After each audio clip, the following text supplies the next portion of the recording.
Alors, à présent, le deuxième dossier de cette conférence de cardiologie. Une patiente de 25 ans sans antécédent se plaint de palpitations à début et fin brusque. Le CG initial est normal, elle arrive en dehors d'une crise, ainsi que votre examen clinique et que la mesure des constantes.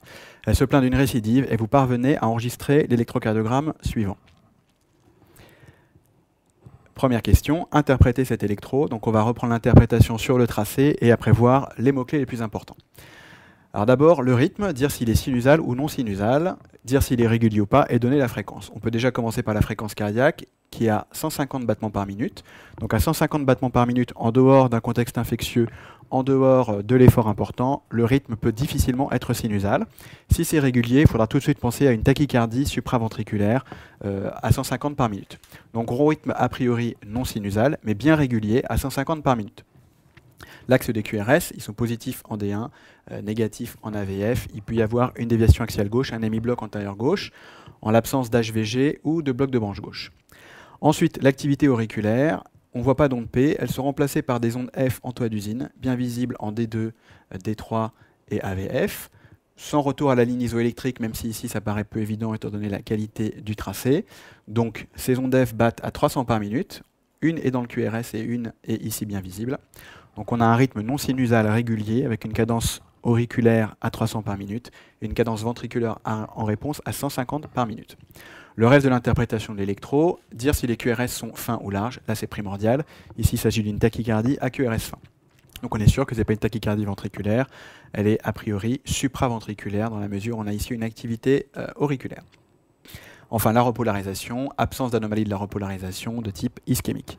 Donc le plus probable chez ce patient, compte tenu de la présence d'ondes F en toit d'usine en D2, D3, AVF, d'une fréquence auriculaire à 300 et d'une réponse ventriculaire à 150, et qu'il s'agisse d'un flotteur en 2/1. Donc on va revoir les mots-clés. D'abord, tachycardie régulière à 150 par minute. J'ai envie de vous dire qu'immédiatement on peut dire AQRS fin. La cadence auriculaire est à 300 par minute, ce qui fait que c'est un flotteur en 2/1 puisque les QRS sont à 150. Pas d'ondes P visibles, remplacées par des ondes de flotteur qu'on peut appeler ondes F en toit d'usine. Elles sont surtout visibles en D2, D3 et AVF et sans retour à la ligne isoélectrique. Donc ici on ne le voit pas très bien, donc on pourrait éventuellement ne pas le mettre. Deuxième question, quels sont les diagnostics différentiels ECG à discuter dans ce cas? Donc s'il ne s'agit pas d'un flotteur auriculaire, il faut envisager les autres tachycardies supraventriculaires puisque les QRS sont fins, régulières à au moins 150 par minute. Donc le premier diagnostic différentiel est la tachycardie atriale, qu'on peut aussi voir appelée tachysystolie auriculaire. C'est de même une tachycardie supraventriculaire par réentrée dans l'oreillette, ici dans l'oreillette gauche. On ne voit pas d'onde F en toit d'usine à 300, par contre on voit des grandes ondes P en V1, V2, également à 300 par minute, avec une réponse ventriculaire en 150 par minute. Il y a par contre un retour à la ligne isoélectrique qui sera surtout visible en V1. Deuxième diagnostic différentiel, la tachycardie jonctionnelle, donc qui naîtrait de la jonction entre les oreillettes et les ventricules. On a a priori des QRS fins, sauf en cas de bloc de branche associé. Par contre, on ne voit pas d'onde P, puisqu'elle naît de la jonction auriculaire. On peut avoir des ondes P rétrogrades par dépolarisation des oreillettes. De toute façon, les QRS sont fins. Alors comment faire pour faire le diagnostic différentiel? On va le voir un petit peu plus tard, mais en tout cas, il faudra faire des manœuvres vagales ou utiliser des médicaments qui vont casser la conduction auriculo-ventriculaire pour voir s'il y a une activité auriculaire ou pas. S'il y en a une, c'est une tachycardie atriale ou un flotteur. S'il n'y en a pas, c'est plutôt une tachycardie jonctionnelle. Question suivante, quel bilan initial prescrire? Donc chez une patiente jeune qui vient pour des crises de tachycardie à répétition sans autre antécédent ni facteur de risque connu, le bilan est simple. On va rechercher d'abord des causes potentielles de tachycardie et éventuellement un bilan préthérapeutique. Donc les causes potentielles de tachycardie, d'abord toujours rechercher une hypovolémie. Alors l'hypovolémie va se rechercher biologiquement en recherchant une anémie par l'anum et en recherchant une insuffisance rénale dans le cas d'une déshydratation par exemple. Donc ionosant urécréate. Le ionosang est également réalisé pour rechercher une hypokaliémie qui est l'anomalie métabolique la plus fréquemment associée à des troubles du rythme cardiaque. Le bilan hépatique complet, plus dans le cadre du retentissement de la tachycardie pour voir s'il y a du bas débit hépatique. En cas de facteur de risque et en cas de douleur thoracique, il ne faudra pas oublier, dans le cadre d'une tachycardie qui peut diminuer la perfusion du myocarde, de faire un bilan enzymatique cardiaque et un dosage de la troponine. Donc ici, ce n'est pas forcément obligatoire. Le bilan préthérapeutique, en cas d'arythmie documentée, il faudra peut-être la mettre sous anticoagulant, donc TPTCA au minimum. L'anum, elle a déjà faite tout à l'heure. et le dosage des plaquettes avant la mise en route d'un traitement par héparine. L'INR également si on pense qu'on va mettre la patiente sous AVK. À visée étiologique, on pourra prélever, même si ce ne sera pas un résultat en urgence, un bilan thyroïdien. L'hyperthyroïdie, voire l'hypothyroïdie peuvent aussi se traduire par des signes, par des tachycardies et en particulier des arythmies cardiaques. Un diagnostic à éliminer, surtout en cas de dyspnée, de désaturation, de douleur thoracique associée à la tachycardie, est l'embolie pulmonaire. Donc si au moindre doute, on va réaliser un bilan étiologique. Les dédimères sont discutables. S'ils sont élevés chez cette patiente jeune sans facteur de risque, ça pourrait être un argument. Par contre, s'ils sont négatifs, on pourra oublier. Donc chez cette patiente, ça pourrait être intéressant. On mesure la saturation en air ambiant. En cas de désaturation et de tachycardie, de douleur, on va aller un petit peu plus loin en faisant des gaz du sang. La radio pulmonaire de face et profil est recommandée a priori devant toute crise de tachycardie documentée sans étiologie. Il faut rechercher une anomalie, une cardiomégalie par exemple, une grosse oreillette, voire une anomalie intraparenchymateuse pulmonaire qui pourrait donner une arythmie cardiaque. Le bilan cardiologique pur qu'il faudra réaliser systématiquement, même en cas de réduction, l'échographie cardiaque transthoracique pour rechercher une cardiopathie sous-jacente et un Holter ECG pour voir si l'anomalie du rythme cardiaque est permanente, transitoire ou si elle s'associe à d'autres troubles cardiaques. Question suivante, quel test simple, diagnostic et thérapeutique, discuter en cas de doute. Donc si on a un doute sur l'origine de la tachycardie régulière à QRS 20 à 150, il faut essayer de voir s'il s'agit d'une tachycardie auriculaire, donc tachycardie atriale ou flotteur, ou une tachycardie jonctionnelle. On va faire un test avec un médicament qu'on appelle l'astriadine, c'est de l'ATP. L'astriadine doit s'utiliser en une injection IVD, une ampoule IVD, éventuellement à répéter en cas d'inefficacité.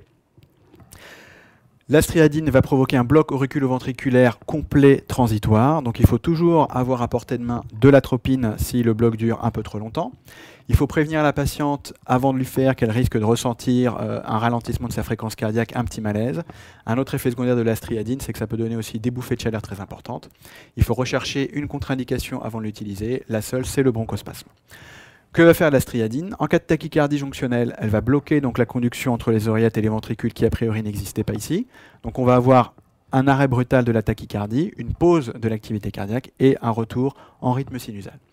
En cas de tachycardie supraventriculaire, on va bloquer la conduction entre les oreillettes et les ventricules. Les ventricules vont se ralentir, les oreillettes vont toujours battre à la même fréquence. Donc on va démasquer nos ondes de flotteur à 300 par minute et on aura une réponse ventriculaire beaucoup plus lente. Là, on sera sûr qu'il s'agit bien d'un flotteur si on avait un doute à la question initiale.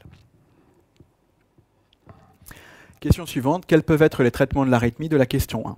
Donc, il s'agit de la prise en charge du flotteur auriculaire. Donc, le traitement radical du flotteur, on va le voir après, c'est la destruction par ablation. Donc, on va en reparler à la fin. Maintenant, le traitement de la crise elle-même. Donc si ça ne se réduit pas spontanément, on peut discuter, comme dans le cas d'une fibrillation auriculaire, la réduction par un choc électrique externe sous anesthésie générale. Donc il faut une anticoagulation efficace, l'absence de caillot intracardiaque, soit vérifiée par une ETO, soit au moins 3 semaines d'anticoagulation efficace. Et le choc doit être réalisé avec une kaliémie normale, une imprégnation en antiarythmique, a priori la cordarone, et une consultation d'anesthésie. En cas de non-possibilité d'ETO par exemple ou d'anesthésie générale, on pourra tenter une réduction pharmacologique, par exemple par l'amiodarone, la cordarone, avec une dose de charge qui peut se donner per os ou en intraveineux. L'autre particularité du flotteur est qu'il peut se réduire par une stimulation.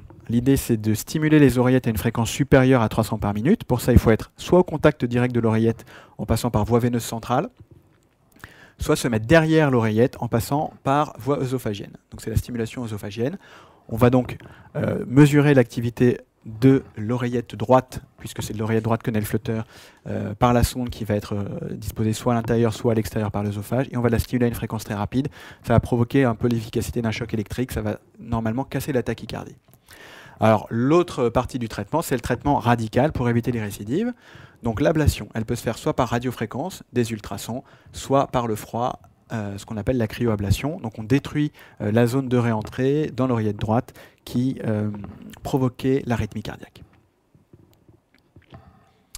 Quels effets secondaires de l'amiodarone devez-vous redouter si vous prescrivez cette molécule au long cours? Donc l'amiodarone ou la cordarone est le meilleur antiarythmique. Il a un effet antiarythmique au niveau auriculaire et au niveau ventriculaire. Par contre, c'est celui qui au long cours a le plus d'effets secondaires. Donc on commence par les effets secondaires cardiaques. Au contraire de ce qu'on cherche, un traitement antiarythmique, on peut avoir un excès antiarythmique, une bradycardie. Elle peut être sinusale au mieux, elle peut être non sinusale avec des blocs auriculo-ventriculaires de divers degrés au pire.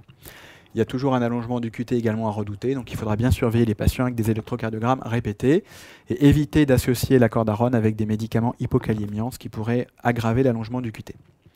Alors maintenant, les effets secondaires extracardiaques. Un des plus importants est la toxicité pulmonaire, donc des pneumopathies interstitielles diffuses à la cordarone. Donc là, il faut une imprégnation vraiment chronique avec ce médicament. On le diagnostique à la radio de thorax, le lavage broncho-alvéolaire et le scanner. Le traitement, c'est arrêter et contre-indiquer à vie la cordarone. Et après, le traitement de toutes les pneumopathies interstitielles, a priori, l'oxygénothérapie en long cours et les corticoïdes. La deuxième toxicité la plus importante, c'est la toxicité thyroïdienne. Donc hypothyroïdie, qui ne contre-indique pas la cordarone, il faudra un traitement substitutif, ou l'hyperthyroïdie, qui par contre, en dehors de cas très rares que vous pouvez oublier, contre-indique également à vie la cordarone. Les autres toxicités plus anecdotiques, toxicité hépatique, toxicité neurologique avec des neuropathies périphériques en particulier. La toxicité oculaire, les dépôts cornéens, ça c'est plus un signe d'imprégnation qu'un signe d'intoxication. Et enfin la toxicité cutanée. On peut avoir une photosensibilisation et une coloration à tendance bleue de la peau, surtout en cas d'exposition au soleil. Question suivante, quelles sont les complications possibles de l'arythmie de la première question du flotteur? Donc le flotteur a exactement les mêmes risques et le même traitement que la fibrillation auriculaire. Donc les complications, c'est d'abord la récidive. Donc pour l'éviter, on va proposer assez systématiquement une ablation. En cas d'échec du traitement ou en cas de refus du traitement, le risque est la chronicisation. Donc si on a une arythmie cardiaque chronique, elle peut tardivement donner une insuffisance cardiaque de type systolique, par perte de la systole auriculaire. Au début, l'insuffisance cardiaque va être diastolique par trouble du remplissage du VG à cause de l'arythmie, et petit à petit, le ventricule gauche va se dilater. On pourra alors parler de cardiopathie dilatée rythmique et devenir hypokinétique. À ce moment-là, on aura de l'insuffisance cardiaque de type systolique. L'autre grande complication en cas d'arythmie auriculaire, comme le sang va stagner, il va y avoir un risque de thrombus intracardiaque. Et tout thrombus a son propre risque d'accident vasculaire embolique, évidemment artériel périphérique, AVC, AIT, ischémie de membre, etc. etc. Dernière chose à souligner, en cas de tachycardie, il risque d'y avoir un déficit de perfusion du myocarde par les coronaires, donc un angor à coronaire saine a priori qu'on appelle fonctionnel. Donc là, je vais vous montrer quelques tracés correspondant un petit peu aux arythmies qu'on a vues dans ce dossier. Donc ici, une tachycardie atriale. Donc vous voyez que par rapport au flotteur, on n'a pas nettement d'onde F en toit d'usine en D2, D3 et AVF. Par contre, on a bien une activité auriculaire à 300 par minute avec des grandes ondes P bien visibles, surtout en V1, avec un franc retour à la ligne isoélectrique comme on peut le voir ici. Ici, il s'agit donc d'une tachycardie qui est un peu irrégulière, la conduction est variable, à QRS fin. Les ondes P sont remplacées par des grosses ondes P à 300 par minute en V1. Donc là, il n'y a pas de doute, c'est bien une tachycardie atriale ou une tachysystolie auriculaire.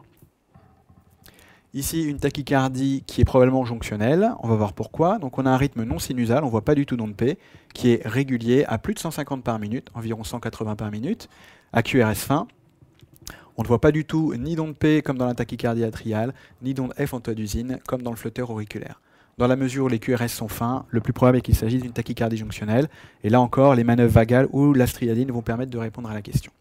Alors l'effet de la striadine, on a ici le début du tracé en tachycardie, donc tachycardie régulière à QRS fin, sans onde P visible.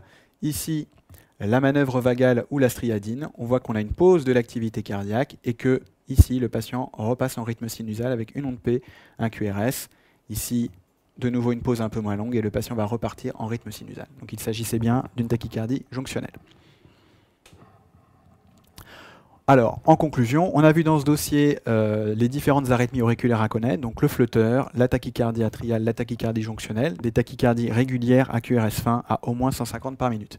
Ce sont des pathologies qu'on peut avoir chez n'importe quel patient, dont les causes peuvent être cardiaques, dilatation de l'oreillette, valvulopathie, mais peuvent être aussi extracardiaques. Donc, il faut rechercher la cause de cette arythmie par un bilan, ce qu'on a vu, et puis il faut bien sûr connaître les possibilités thérapeutiques. La particularité de ces arythmies, c'est qu'elles sont sensibles au niveau diagnostique ou au niveau thérapeutique à la striadine. Enfin, les effets principaux des antiarythmiques, ici de la cordarone. La classification des antiarythmiques est a priori à ne pas connaître pour l'internat. Par contre, la cordarone est l'antiarythmique le plus utilisé. Donc vraiment connaître au moins ses principaux effets secondaires extracardiaques. Les items abordés, l'item 236, fibrillation auriculaire ou trouble du rythme cardiaque, et évidemment l'item 309, électrocardiogramme, indication et interprétation.